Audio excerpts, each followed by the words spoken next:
Welcome to the Deep Dive. This is the show where we take your sources, we sort of peel back the layers, and really try to unearth those important nuggets of knowledge and insight just for you. And today we're diving into something really interesting.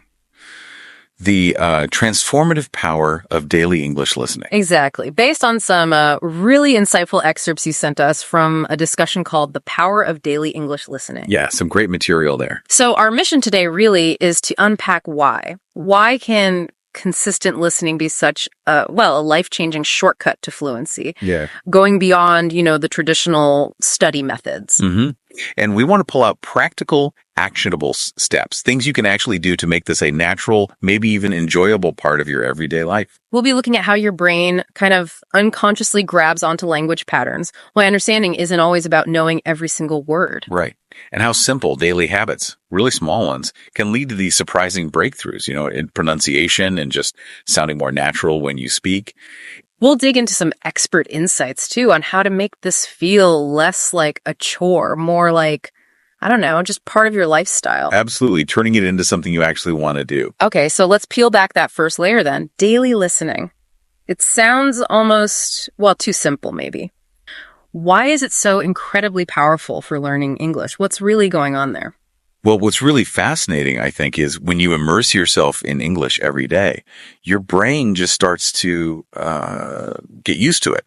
The natural rhythm, the intonation, the whole flow of the language. So you're training your ears. Exactly. You're training your ears, not just for specific words, but for the sort of sound blueprint of English. It's like your brain becomes a bit of a detective, subconsciously picking up patterns. Right, like noticing the rhythm and the ups and downs long before you're even thinking about grammar rules. Precisely. It's happening under the surface. That makes a lot of sense. And I guess that's where a lot of learners maybe hit a wall. They feel this huge pressure, right, to understand every single word straight away.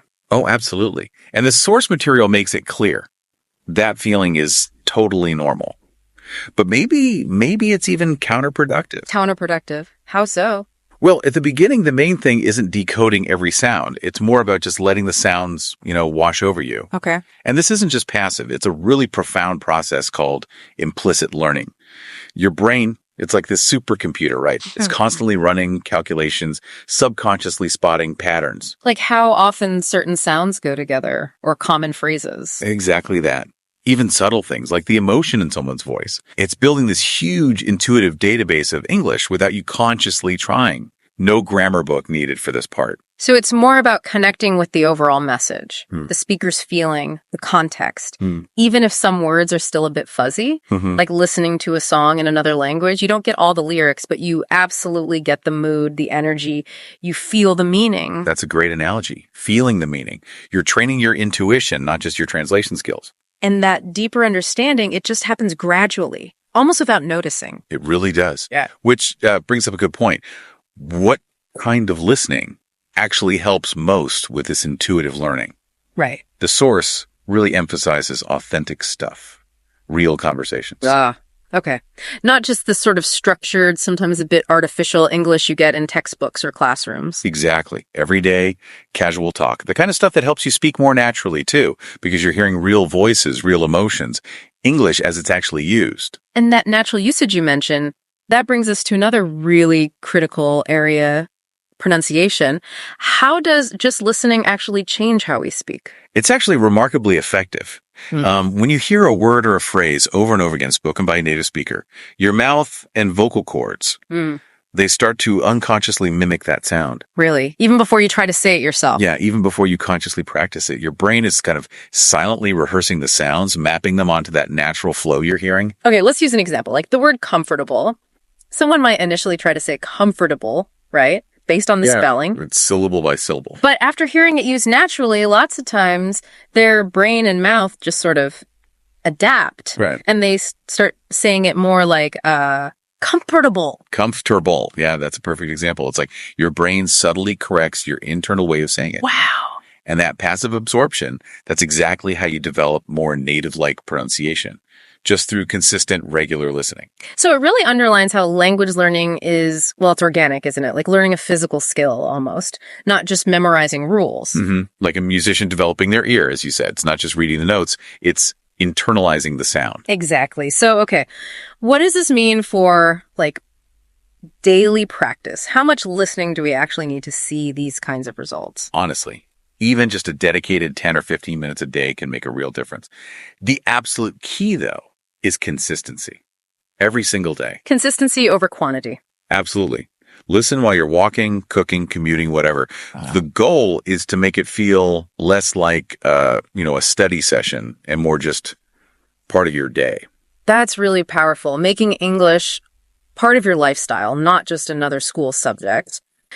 But how do we make it enjoyable so it doesn't feel like a chore? Any strategies for that? Yeah, definitely. To shift it from a chore to something you choose, think about what you already like doing. Okay. So if you love cooking, find an English cooking channel on YouTube.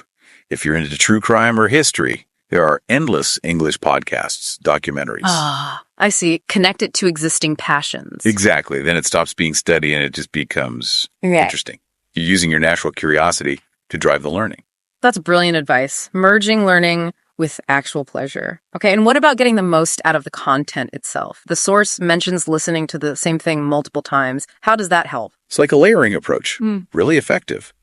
The first time, just listen for the gist, that feeling of the meaning. Right. Second time, maybe try to actively pick out some new words or phrases you missed. Okay. Third time, you could even try repeating after the speaker, mimicking their intonation, their rhythm. This active engagement on the later listens really helps solidify things. That layering sounds super efficient. And I bet that helps build confidence for speaking too, right? Definitely. And speaking of tools, what about subtitles? Where do they fit in? Good question. They can be valuable, especially at the start. It's totally fine to use English subtitles if you need that support to follow along. But not forever. Ideally, no. As you get better, challenge yourself. Try listening without them. It's step by step, Slowly reduce the reliance on the visual aid as your ear gets stronger. Don't rush it. Language is a journey, not a sprint. Got it. Now, thinking about content again, the source strongly suggests stories are like the most effective material. Why stories specifically? Well, stories connect with us emotionally, with our imagination. That makes them inherently easier to remember. Right, you get caught up in it. Exactly. You learn vocabulary naturally within a compelling context instead of just trying to memorize lists of words. Your brain is basically wired for narrative. It grabs onto information in story form much more easily. That really resonates. When you're lost in the story, you just absorb the words and phrases without even realizing you're studying. Precisely. And what's even better is that stories teach grammar naturally too, implicitly. How so? You don't need to sit down and analyze every single verb tense. You just hear how sentences are built, how they work in a real meaningful situation. Like the example they gave, she had gone to the market before he arrived. You don't need to consciously label it past perfect. Right. You just intuitively get it. It means she was already gone. You feel the sequence, the meaning, rather than focusing on the rule. Exactly. It's that intuitive understanding through context, not through linguistic dissection. This all sounds incredibly effective. So for our listener, what would be a simple, actionable routine, something they could actually follow to really boost their listening based on all this? The source lays out a really simple but very effective plan. So in the morning, maybe 10 minutes, listen to a podcast snippet, an English story, maybe a news clip while you're, brushing your teeth or having breakfast. Okay, 10 minutes, morning. Then afternoon, just 5 minutes. Maybe a short dialogue or a song with the lyrics, perhaps while you're commuting or just taking a quick break. 5 minutes, got it. And then evening, another 10 minutes, watch a short video, maybe part of a show you like, and perhaps try repeating some lines, mimicking the speaker. So that's 25 minutes total, spread throughout the day. That sounds incredibly doable. It is. Think about how that consistent kind of low effort immersion could completely change your English over a few months without feeling overwhelming. Exactly. And to really maximize the impact, the source also suggests keeping a small notebook. Oh, yeah. Just jot down maybe 3 new words or phrases you hear each day. Just 3. Don't try to capture everything, just a few useful bits. Just write them down. Well, and then try to use them. Make an effort to put them into your own sentences, even if you're just talking to yourself. Okay. That practice reinforces it, takes it from passive listening to active application. Precisely. It's about really making the language your own, internalizing it. Okay, so as we wrap up this deep dive, the core insights seem, pretty clear. Daily listening trains your ears the rhythm, the flow, leading to much more natural pronunciation, like that comfortable example. Mm-hmm. And hearing real conversations builds your ability to speak naturally yourself.